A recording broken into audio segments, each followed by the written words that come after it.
And we saw pea-sized hail in some locations, and others reported near golf ball size hail in the Lyme area. Just very impressive storms nevertheless. Now, most of the rain has moved out of the New London County area, so the heaviest rain is moving out. If you have any friends on Block Island, give them a call. Let them know that there's some pretty intense thunderstorms headed their way. I'm sure they can feel it.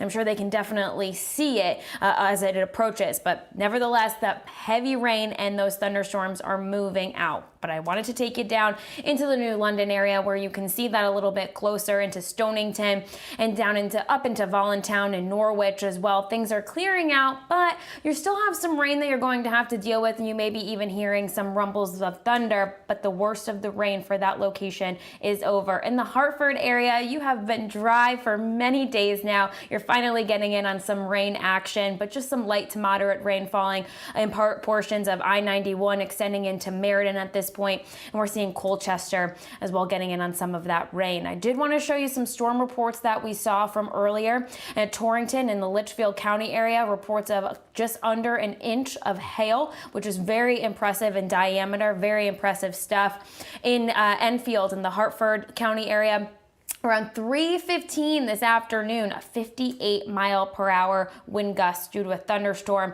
And right now in the Willimantic area, there are trees and wires down blocking a road on Route 14, and that's due to thunderstorm wind damage. Also reports of some pretty impressive hail in Westerly, just under an inch in diameter there of hail just across the border in Rhode Island. Zooming out to the bigger picture now, we do have a good amount of moisture to get through, so I think about 7 or 8 o'clock.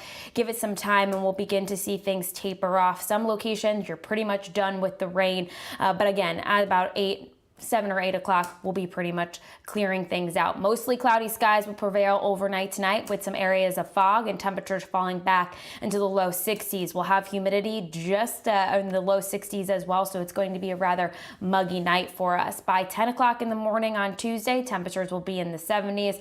I think the only difference between today and tomorrow is going to be we'll have a few more clouds out there to begin your day on Tuesday, and then we do it all over again. There'll be a period of time where we see some heavy rain, as well as maybe even some rumbles of thunder and some flashes of lightning. So we'll have to continue to monitor that.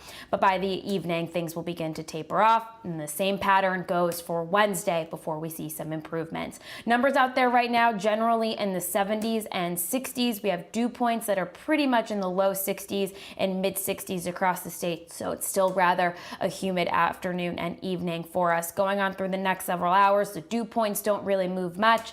So again, going to be pretty humid for us tonight. Mostly cloudy. There will be some fog likely to develop overnight tonight, so just be mindful of that.